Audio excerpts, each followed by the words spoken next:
Standard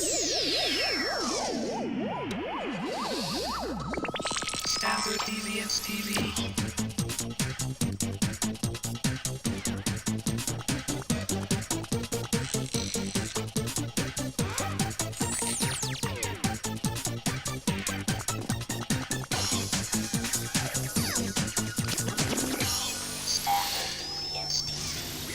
Educate the world, and we're crazy enough to try. Hello and welcome to another episode of Standard Deviants TV. I'm Andy Campbell. Today's episode, Africa, Safari So Good. You know, Africa is a thrilling and diversified continent. There's wildlife, deserts, mountains, waterfalls, safaris, and guess what? We're going there, and it won't cost you a thing. Here's our Standard Deviants approach to Africa. First, we'll travel to North Africa and show you its physical geography.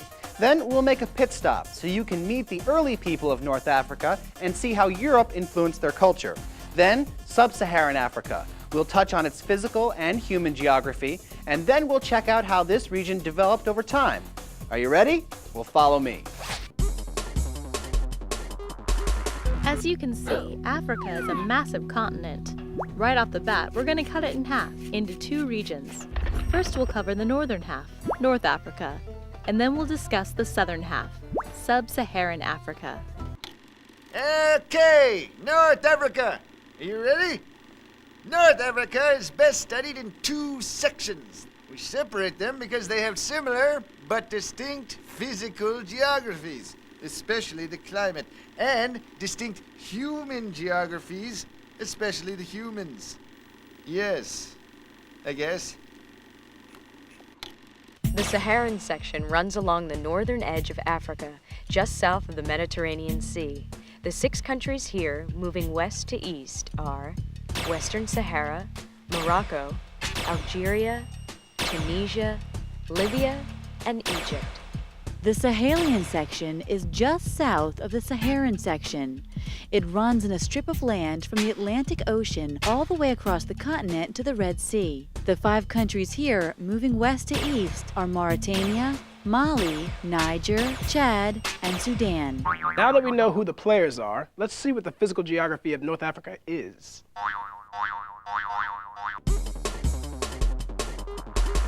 The Saharan section is dominated by the Sahara Desert, a vast, hot, sandy area. You say gee whiz, and holy cow, that's a geonito. You didn't know it then? You know it now. That's a geonito. The Sahara is by far the largest desert in the world. It covers over 3.5 million square miles in North Africa. That's just about the same land area as the entire United States. That's a geonito. Now, the Saharan section isn't all desert. In fact, in coastal North Africa along the Mediterranean Sea, you'll find the aptly named Mediterranean climate. The Mediterranean climate is marked by wet, mild winters and hot, dry summers. Up around Morocco and northern Algeria, you've got mountains. The Atlas Mountains, to be exact.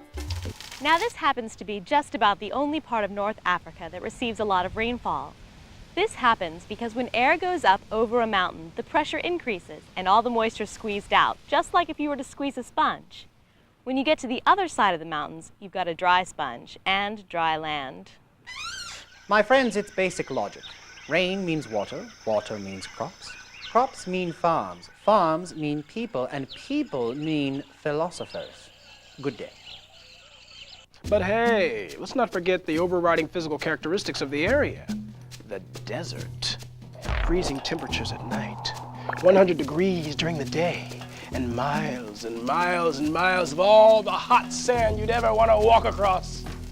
Now there are some fertile areas within the desert known as oases.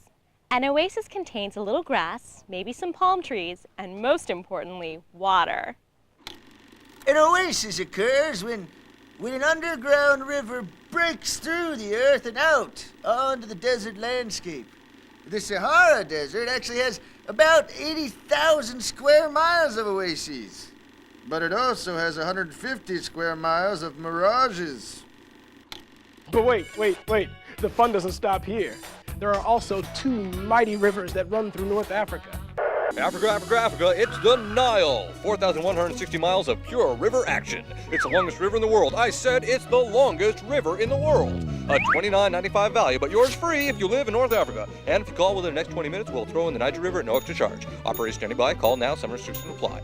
The Nile River begins down in Burundi, runs north for more than 4,100 miles through Rwanda, Uganda, into North Africa via Sudan, up through to the northeastern part of Egypt, to finally discharge into the Mediterranean Sea. The Niger River begins south of the North Africa region in Guinea, runs east into North Africa via Mali, then turns southeast through Niger and then out of the region into Nigeria. We can't forget the Sahel either. The Sahel is the belt of sparse grassland that runs across Africa to the south of the Sahara. It's a transition zone between the desert in the north and the more humid and wet savannas to the south. We give this type of grassland the name steppe. Two things about a steppe. It's spelled S-T-E-P-P-E, and it's not a mountainous region, even though its name might lead you to believe that. Nope, a steppe is just a belt of dry grassland in an area that experiences extreme changes in temperature. Well, it's not the greatest of places to practice agriculture, but it's a whole lot better than the desert. Oh, the desert! Most of the Sahelian countries of Mauritania, Mali, Niger, and Chad are actually in the Sahara Desert, but the majority of the population in these countries live down in the southern part, where the Sahel is. As we said, a steppe is better than a desert for agriculture. Now we know a bit about the North Africa region, the countries, the climate, some of the physical characteristics.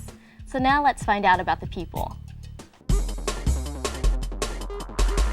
The early indigenous people of the area were nomadic, meaning they moved from place to place. They were called the Berbers. About 1,000 years ago, the Arabs came over from the nearby Arabia Peninsula and joined the Berbers. These Arabs, who were Muslim, brought their religion to the Berbers. Over 95% of the area is Muslim today. While we're talking about Muslims, let's clear something up. Muslims are those people that practice Islam, which, like Christianity and Judaism, traces its origins back to the people of the Old Testament. Islam is the dominant religion of many ethnic groups around the world, including both Arabs and Berbers.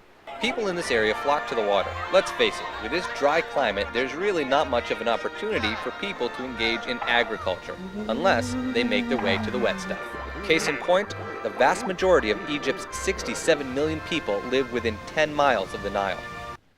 The Nile River can support quite a bit of farming, and not just right on the banks.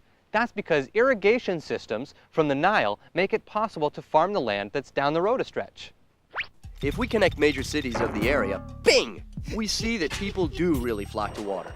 The population concentration makes an L that runs along the Mediterranean Sea and then down the Nile River. Cairo, Egypt is the biggest city in the area with more than 10 million people. Other larger cities include Casablanca in Morocco, Algiers in Algeria, Tunis in Tunisia, Alexandria in Egypt, and Khartoum in Sudan. In the 19th and 20th centuries, many European powers colonized much of North Africa. This isn't surprising because, as you can see, the only thing that separates North Africa from Europe is the Mediterranean Sea. Spanish and French colonists settled in the fertile coastal areas of Morocco, Algeria, and Tunisia. In Libya, Britain came first, then Italy. Egypt's history is very complicated, but Britain was a major player there for hundreds of years. They had an interest in cotton production in the Nile Valley, and they wanted to control trade routes that passed through the region. The British controlled the trade route by controlling the Suez Canal. Keep in mind that a canal is just a man-made waterway used for draining or irrigating land. Now, the Suez Canal was completed in 1869. This little guy links the Mediterranean Sea with the Red Sea, which goes right out to the Indian Ocean, and boom! Trade with Asia is possible. Otherwise, look at this. Europeans would have to go all the way around Africa to get to Asia by sea. So, control the Suez Canal, and you control quite a strategic piece of real estate. What's happening in North Africa today? Glad you asked. Let's see. Egypt has a fairly strong industrial sector and cash crop agriculture. It's also an educational and cultural center for much of the Arab world, and Cairo is a center of Arabic filmmaking.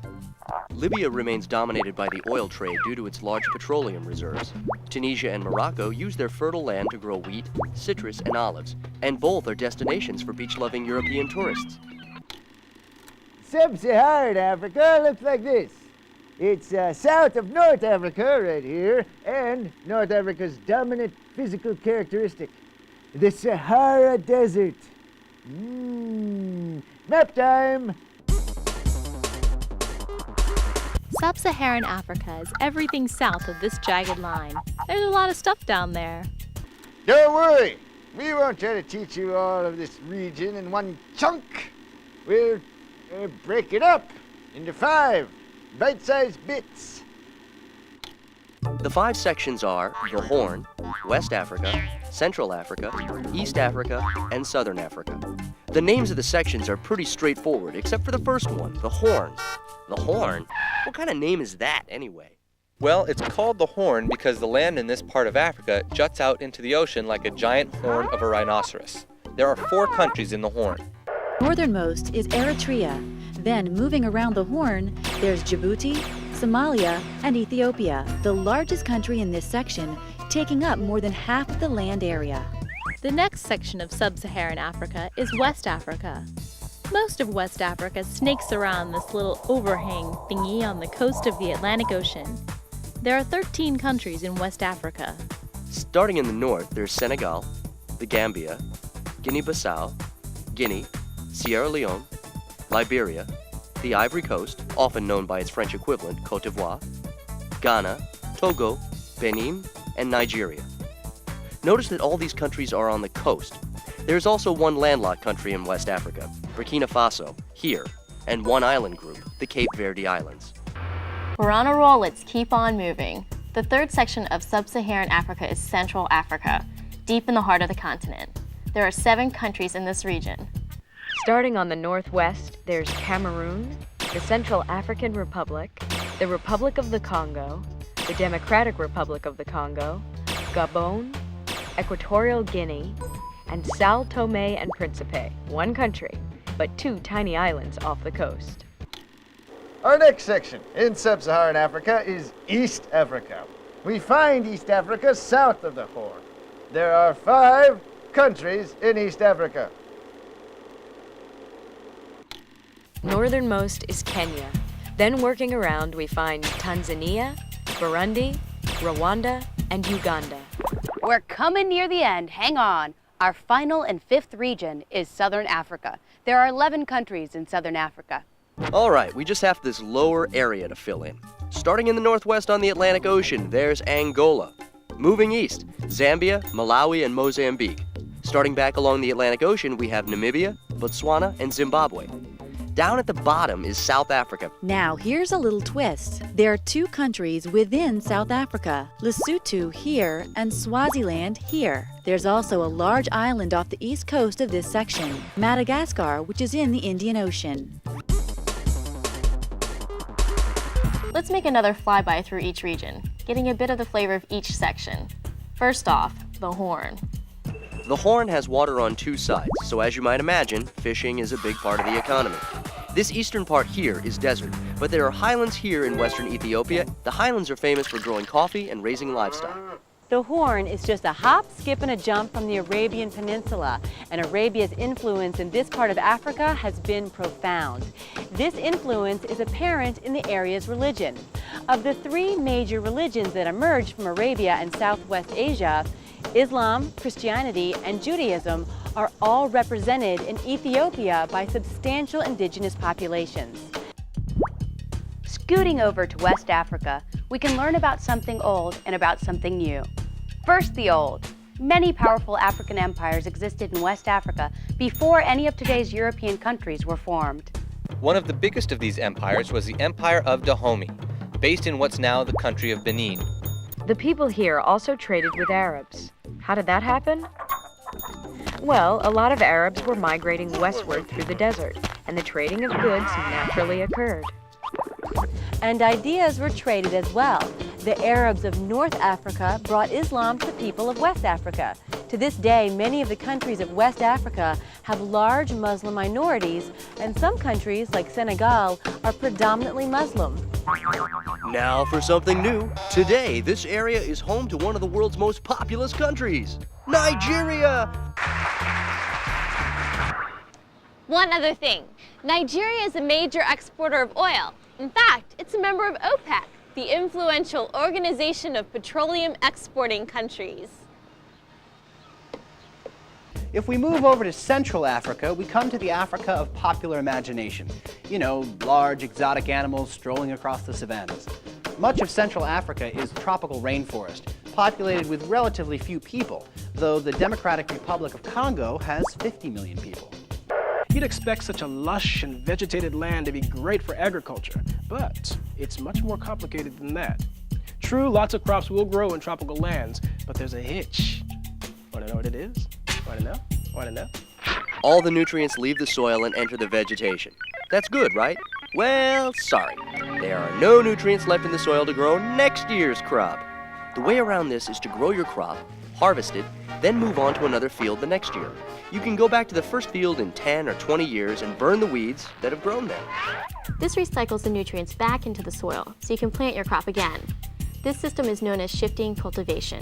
It should be noted that this area is among the poorest in the world, but Central Africa does have many resources. Many of the countries here are major timber producers. Also, in the Democratic Republic of the Congo, for instance, there's a lot of copper and cobalt. Let's shimmy down here to East Africa, which, like Central Africa, straddles the equator. Now, much of East Africa is actually mountainous. One amazing area in East Africa is the Great Rift Valley. Here, we have tectonic plate movement in which this part of Africa is moving away from the rest of the continent. The resulting valley is a veritable treasure trove of information about the origins of humanity and life itself. Who are we? Okay, 3 more East Africa fast facts. Agriculturally, there's everything from cattle to coffee. In Rwanda and Burundi, unlike the rest of the area, you've got a high population density, about 5 to 10 times higher than the United States. And lastly, Kenya is world famous among tourists for its wild game, like elephants, rhinos, big cats, and mountain gorillas. Can we hunt him? Can we do that? Okay, finally, let's drop down to southern Africa. Now in the west here, you've got some of the world's driest deserts. But over here in the east, you've got mountains, which means serious rainfall. This gives Zimbabwe and eastern South Africa choice agricultural land. Southern Africa is loaded with mineral resources. You've got copper, coal, petroleum, diamonds, and gold, gold, gold. Gold and diamonds are the major source of wealth for the country of South Africa. So much so that South Africa is the economic engine of this area. The gross national product of this nation of 43 million people is actually greater than all the sub-Saharan countries combined. The gross national product, or GNP, is basically a measure of a nation's economic activity. You know, I think I look better in silver and emeralds.